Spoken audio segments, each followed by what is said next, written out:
Bonjour à tous, je parle aujourd'hui des fontaines Wallace. Ce sont des points d'eau potable publics, des fontaines qui se présentent sous la forme de petites édicules en fonte présentes dans plusieurs villes dans le monde. Dessinées par Charles-Auguste Le Bourge, elles tiennent leur nom de Richard Wallace, le philanthrope britannique, qui finança leur édification. Elles sont souvent associées par les étrangers à l'image de Paris, car c'est dans cette ville qu'elles furent implantées en premier, et qu'on en trouve le plus en France. Contexte. Dans la guerre de 1870 déclarée par Napoléon III contre la Prusse, Paris connaît des temps très durs. La proclamation de la République, l'épisode de la Commune, les bombardements destructeurs des Prussiens, la défaite cuisante qui laisse Alsace-Lorraine à ces derniers sont autant de bouleversements qui nuisent à la ville. La reconstruction de la capitale est très rapide malgré les ravages. En moins de 10 ans, elle est transformée. Nouveaux bâtiments, Sacré-Cœur, nouveaux boulevards, Raspail, Saint-Germain. Mais si les travaux de raccordement des immeubles ont commencé, les dégâts causés lors de la Commune et l'augmentation de la population font que tous les Parisiens ne sont pas encore reliés au réseau d'eau potable. La mode est à la philanthropie. Les bourgeois fortunés financent de nombreuses bonnes œuvres. Croix-Rouge, Armée du Salut, sociétés philanthropiques, soit pour entretenir leur réputation, soit le plus souvent de façon anonyme, par charité chrétienne, et pour que leur argent serve à soulager la misère des Français.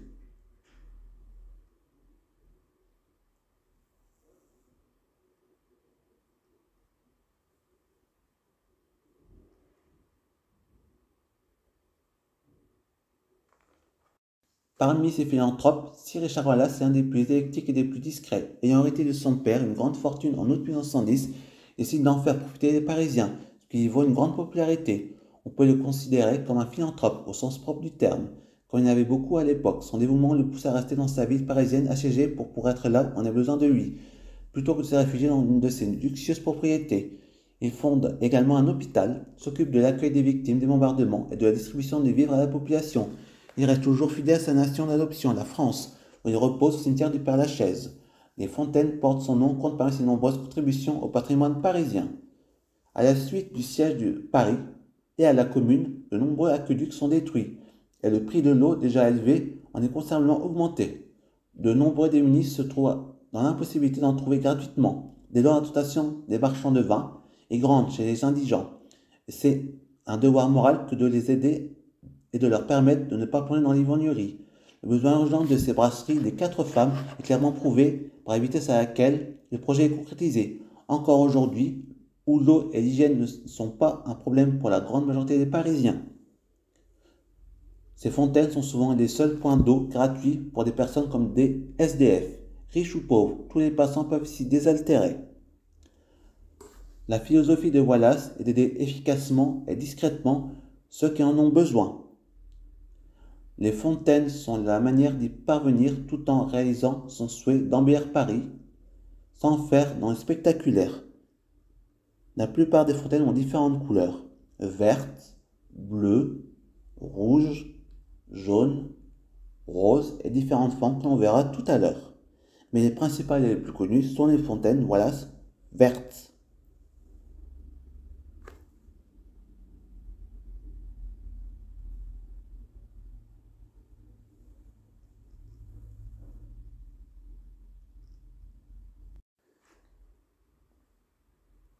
À Paris, le choix de l'emplacement des fontaines est laissé à la ville de Paris. Celles-ci doivent être facilement accessibles au public et s'intégrer de la façon la plus harmonieuse possible dans leurs environnements. La plupart sont érigées sur des places ou à l'angle d'une rue. C'est Eugène Belgrand, ingénieur des ponts et chaussées, qui fut directeur des eaux et égouts de Paris et qui travailla beaucoup avec le préfet Haussmann, qui est chargé de choisir leur emplacement. La première fontaine Wallace est installée et mise en eau en août 1872 sur le boulevard de la Villette. Les chroniqueurs de l'époque rapportent qu'un nombre considérable de Parisiens sont présents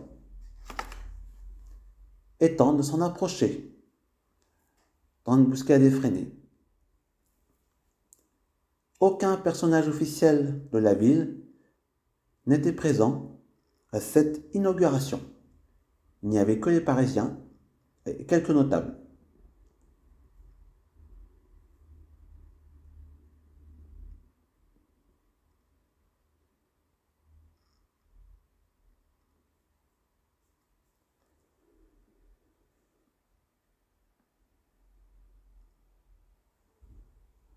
Richard Wallace conçoit lui-même ses fontaines, faites pour allier esthétique et utilité.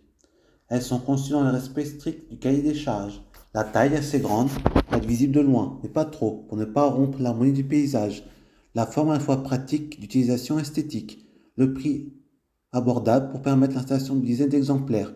Le matériau utilisé résistant, facile à travailler et commode d'entretien. Les emplacements sont choisis par la mairie, ainsi que la couleur, vert profond, comme tous les mobiliers urbains de cette époque. Afin d'être discret et en harmonie avec les parcs et allées bordées d'arbres, Wallace crée 4 modèles différents, de tailles et de constitutions différentes. Matériaux utilisés et la fonte matériaux économiques, facile à mouler, robuste et très utilisé à l'époque. La quasi-totalité de la dépense est prise en charge par Wallace. La ville de Paris participe à hauteur de 1000 francs pour le grand modèle et 450 francs pour le modèle mural. Pour la plomberie et le raccordement au réseau, la réalisation des fontaines sera l'œuvre des fonderies du Val d'Oise situées dans la Haute-Marne, près de Saint-Dizier, à leur grande région de production de fonte et d'art. On peut lire sur le socle des plus anciennes fontaines la signature de l'usine. Plus tard, la production, qui se prolonge toujours actuellement, se fera à Sommevoire, Haute-Marne, par le général d'hydraulique et de mécanique Antoine Duren, ayant racheté le Val d'Ausne, et continue à produire d'innombrables statues, fontaines et pièces de mobilier. Urbain.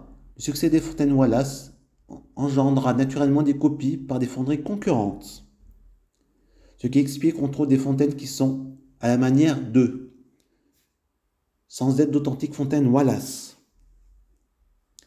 Souhaitant que son projet se concrétise le plus rapidement possible, Wallace en confie la charge à Charles-Auguste Le Bourge, un sculpteur qui a déjà fait appel. Ce Nantais améliore les croquis de Wallace, pourtant déjà très précis et réfléchi, pour faire de ces fontaines de véritables œuvres d'art.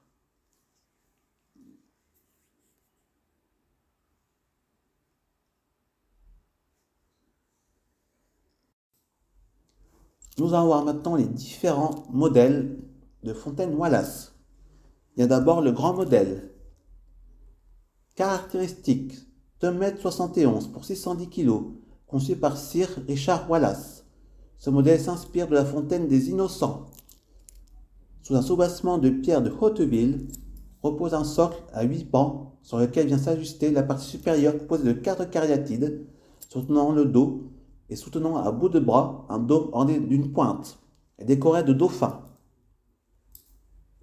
Les 4 cariatides représentent la bonté, la simplicité, la charité et la sobriété. Elles sont toutes différentes, soit par la position de leurs genoux et de leurs pieds, soit par la manière dont leur tunique est nouée, au niveau du corsage. Si vous regardez bien, simplicité et sobriété ont les yeux fermés, bonté et charité, les yeux sont ouverts. Elles représentent également les 4 saisons. Simplicité symbolise le printemps, charité symbolise l'été, sobriété symbolise l'automne et bonté symbolise l'hiver. Le symbolisme est présent sur les 8 faces du soubassement. Les 4 plus larges sont décorées d'un trident, autour duquel s'enroule un triton, et les 4 autres montrent une conque de laquelle s'écoule un chapelet de perles. Conque et perles représentent l'ouïe et la parole. Ces 4 faces plus étroites sont en excroissance par rapport aux grandes faces. De délicats roseaux les ornent latéralement. L'eau est distribuée en minces filets depuis le centre du dôme, puis tombe dans une vase qui est désormais protégée par une grille. Pour faciliter la distribution, 2 gobelets en fer étamés, retenus par des chaînettes fixées aux boucles formées par les trompes des têtes d'éléphants, toujours visibles sous le socle des dites cariatides, sont à la disposition du consommateur, restant toujours immergés pour plus de propreté. Ceux-ci sont supprimés en 1952 par mesure d'hygiène, sur demande du Conseil d'hygiène publique, de l'ancien département de la Seine, à Paris.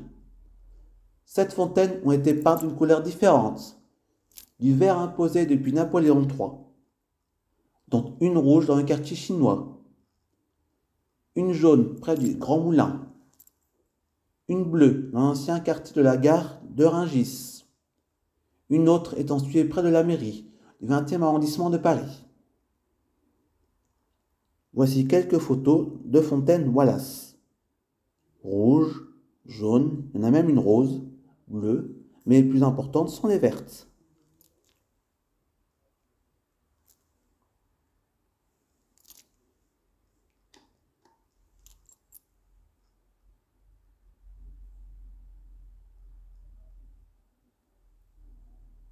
Et par la suite, nous allons voir un autre modèle de fontaine Wallace, des modèles à colonnettes, qui sont totalement différentes de celles-là. Puis nous verrons les modèles en applique. On finira par les fontaines de petits modèles. Puis il y a une version pour les années 2000. On les surnommait les fontaines millénaires. Ils n'ont pas vraiment marché.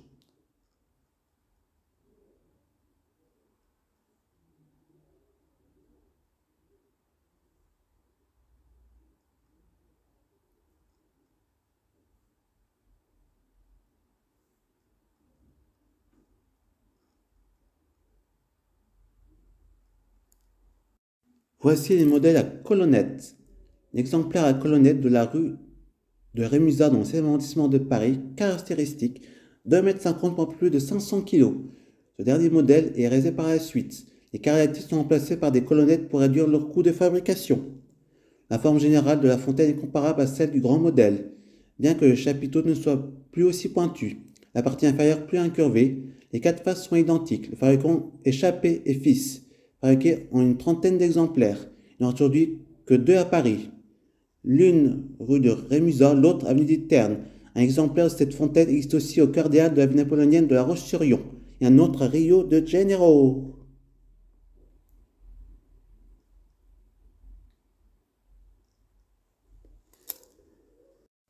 Voici maintenant les modèles en applique. Caractéristiques, 1,96 m pour 300 kg. Au milieu d'un fronton semi-circulaire, un mascaron sous forme d'une tête de Nanaïde déverse au petit filet d'eau qui vient tomber dans une vasque marine reposant entre 2 pilastres. 2 gobelets permettaient également d'y boire, mais il fut retiré au titre de la loi de 1952, cité au paragraphe précédent. Ce modèle peu coûteux à installer devait être multiple le long des murs et des édifices à forte concentration humaine du type hôpitaux, casernes, etc. Cela n'est plus le cas. Il ne reste aujourd'hui qu'un seul exemplaire situé au début de la rue Geoffroy-Saint-Hilaire, à droite de l'entrée du jardin des plantes. Il existe 6 exemplaires au jardin botanique de Rio de Janeiro.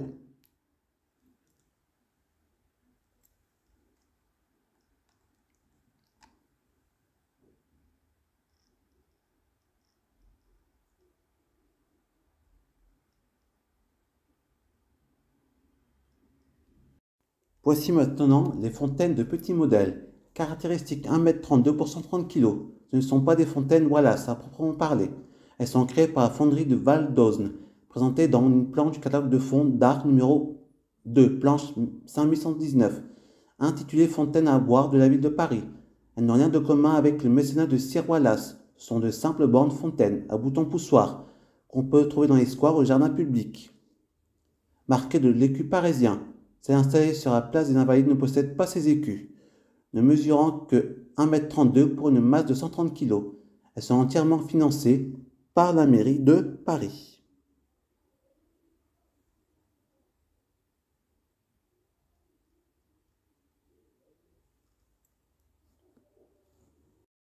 Les 2 premiers modèles sont conçus et financés par Sir Richard Wallace, d'où leur nom. Les 2 autres modèles sont créés dans le même style et la ressemblance est flagrante, mais elles sont créées à la suite du succès des précédents. Cependant, les conceptions plus récentes n'égalent pas celles de Wallace, passionné de la Renaissance. Ainsi, on ne retrouve pas les figures de femmes dans les suivantes, alors que sur les conceptions de Wallace, elles font partie de la symbolique omniprésente dans l'art de la Renaissance, qui fait un parallèle entre l'eau et la femme, de mer tendre et sensuelle. Les fontaines aujourd'hui. En 1893, Paris compte 63 exemplaires de grandes fontaines Wallace, compte 106 en 2022, et 8 contre un exemplaire mural aux mêmes dates. La municipalité continue à en installer jusqu'en 1960. Seule une dizaine sont d'origine, les autres ayant été réalisées pour remplacer d'anciennes fontaines dégradées, à raison d'une par an de nos jours. Au fil des réaménagements urbains, certains ont pu être déplacés. La plupart des fontaines encore présentes dans la ville fonctionnent toujours et distribuent, contrairement à ce que l'on pense, de nombreux passants, de l'eau potable. Elles fonctionnent du 15 mars au 15 novembre. Les risques de gel durant les mois d'hiver mettent en péril la plomberie interne. Elles sont régulièrement entretenues et repeintes. Tous les 5 ans, elles font partie intégrante du paysage parisien, typique et pittoresque, au même titre que la Tour Eiffel ou les Poulbeaux. Au cinéma, un plan sur une fontaine Wallace permet d'indiquer clairement que l'action se déroule à Paris. Ce n'est pas un hasard si Jean-Pierre Jeunet, dans Le fabuleux destin d'Amélie Poulain, a baptisé un des personnages Madeleine Wallace. Elle pleure comme une madeleine, ou comme une fontaine Wallace. Par ailleurs, Georges Brassens, dans son bistrot, envisage comme pensum de s'abreuver à l'eau de toutes les fontaines Wallace. Depuis plus d'un siècle qu'elles sont en place, ces fontaines n'ont quasiment jamais subi la critique.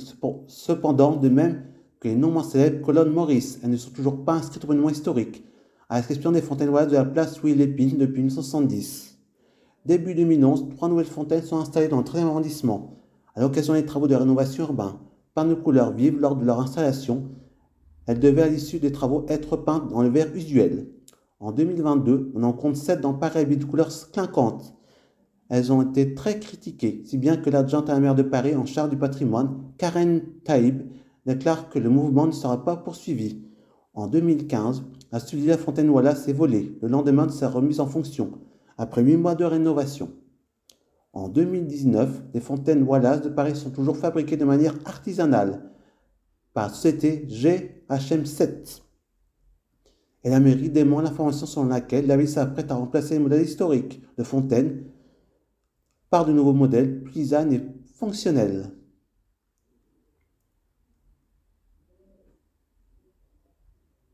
Et nous allons terminer par les fontaines de millénaire qui ont été réalisées dans les années 2000. Vous verrez, elles sont très originales.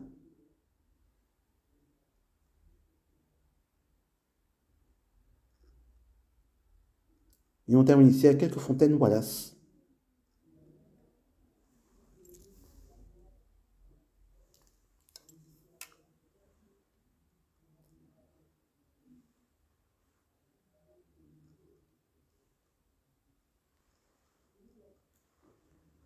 Et pour terminer, voici les fontaines Wallace millénaires. En 2000, la Société anonyme de gestion des eaux de Paris lance un concours pour la conception d'un nouveau type de fontaine à boire, dans la lignée des fontaines Wallace. Le projet retenu est celui de la société Radi Designer. 3 fontaines, dans un premier temps, 2000-2001, sont installées dans Paris, pour un budget d'environ 230 000 €. Une se trouve sur le pavé de Notre-Dame, au coin de la rue d'Arcole, une autre sur la place Saint-Michel, et la troisième au centre de la place de la Garenne, dans le 14e arrondissement de Paris. Elles sont aussi appelées fontaines de l'an 2000, mais leur généralisation semble avoir été abandonnée. Voilà la folle histoire des fontaines Wallace.